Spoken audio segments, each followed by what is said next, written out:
देख रहे हैं नेटवर्क 33 राजकुमार के साथ। नेटवर्क 33 में आज की कहानी का शीर्षक है सीट नंबर 33।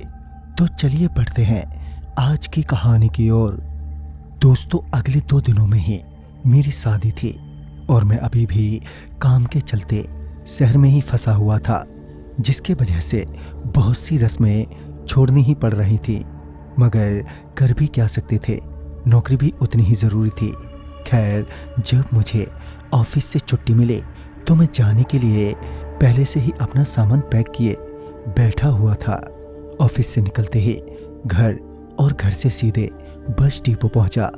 उस रात मौसम कुछ खास अच्छा नहीं था। दिन भर हल्की हल्की बारिश होती रही और शाम होते होते अंधेरा भी छा गया था। मगर मैं तब तक बस में बैठ चुका था तो मुझे अब कोई चिंता नहीं थी। रात के तकरीबन 11 बजे के आसपास बस खुली। बस के खुलते ही जोरों की हवाएं चलने लगी और कुछ ही देर में उन हवाओं के साथ साथ बारिश भी शुरू हो गई। वैसे तो बसों की सभी खिड़कियां बंद थीं, मगर बस के जिस सीट पर मैं बैठा हुआ था वहां की खिड़की का आधा शीशा टूटा हुआ था, जिस वजह से हवाओं के साथ साथ बरसात का पानी भी अंदर आने लगा था, जिस वजह से मुझे थोड़ी दिक्कतों का सामना करना पड़ रहा था। मगर फिर भी मैं किसी तरह उस बारिश के पानी से बचा हुआ था। मगर जब बारिश और भी तेज हो गई तो कुछ ज़्यादा ही पानी खिड़की से अंदर आने लगा और मुझे अपनी सीट से उठना ही पड़ा। मैं अभी अपनी सीट से उठकर खड़ा हुआ ही था कि बस एकदम से स्किड कर गई और आगे एक बड़े से पत्थर से जाकर जोर से टकराई, जिसके चलते बस में सवार सवारियों को जोरदार झटका लगा। चूंकि मैं उस वक्त खड़ा था तो मैं तो मुंह के बल ही नीचे गिर पड़ा और गिरते ही मैं बेहोश हो गया। फिर जब मेरी आंख खुली तो बस में कोई भी मौजूद नहीं था। बाहर अभी भी बारिश हो ही रही थी।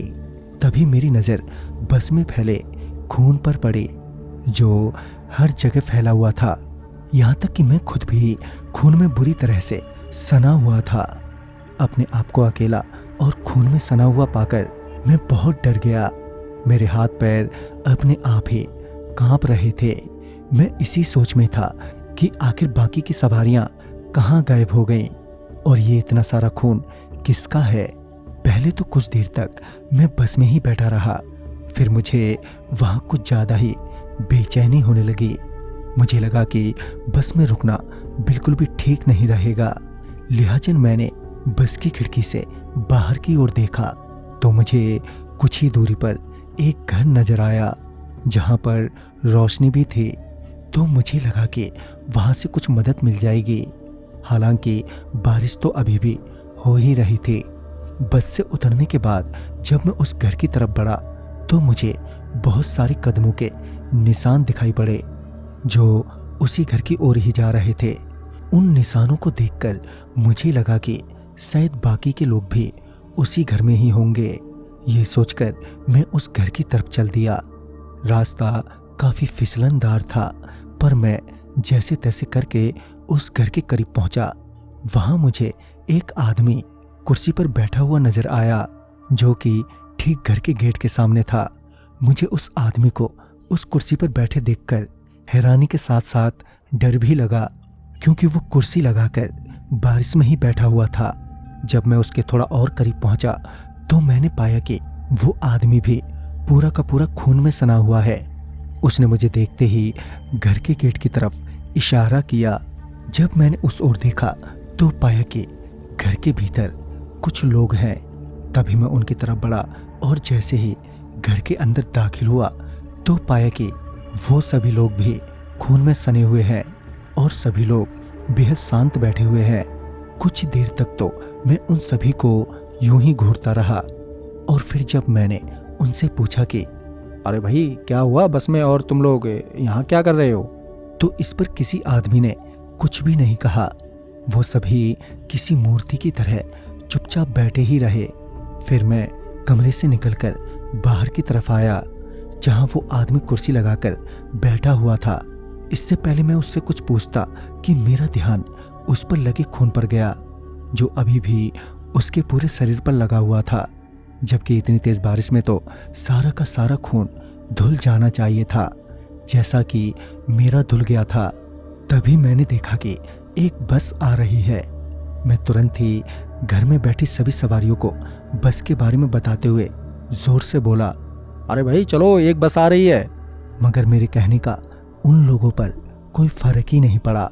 2-3 बार कहने पर भी जब उनके कानों पर कोई जूं तक नहीं रेंगी तो मैं थोड़ा खिसियाते हुए बोला, मरो सालो, मैं तो जा रहा हूं। और ये बोलकर मैं बस की तरफ चल दिया। और जब मैं सड़क पर पहुंचा तो वो बस भी आ चुकी थी। मैं बस में बैठा और वहां से आगे निकल गया। उस रात तो उस दूसरी बस से अपने गांव पहुंच गया। मगर जब मैंने इस बात की जिक्र की तो पता चला कि उस रूट पर बहुत पहले एक बस अचानक ही दुर्घटनाग्रस्त हो गई थी। कहते हैं कि उस बस की 33 नंबर की सीट पर जो आदमी बैठा था उसकी बहसबाजी बस के कंडक्टर से हो गई थी और बात इतनी बढ़ गई कि नौबत हाथापाई तक पहुंच गई और इसी गहमा गहमी में बस पलट गई, जिसमें सभी यात्री बुरी तरह से घायल हो गए। मगर उस आदमी के सर पर अभी भी मानो भूत सवार था। तो वो बस से बाहर निकला और सबसे पहले उस कंडक्टर को जान से मार दिया, फिर बस ड्राइवर को भी। और जब कुछ सवारियों ने उसे रोकने की कोशिश की तो वो आदमी उन पर भी भड़क गया। कहते हैं कि उस आदमी ने एक एक करके उस बस के सभी लोगों को जान से मार दिया और उनकी लाश को वहीं पर मौजूद लावारिस घर में जमा कर दिया। वो आदमी एक सन की था। अगले कुछ दिनों में उसकी भी लाश उसी घर के बाहर कुर्सी पर मिली।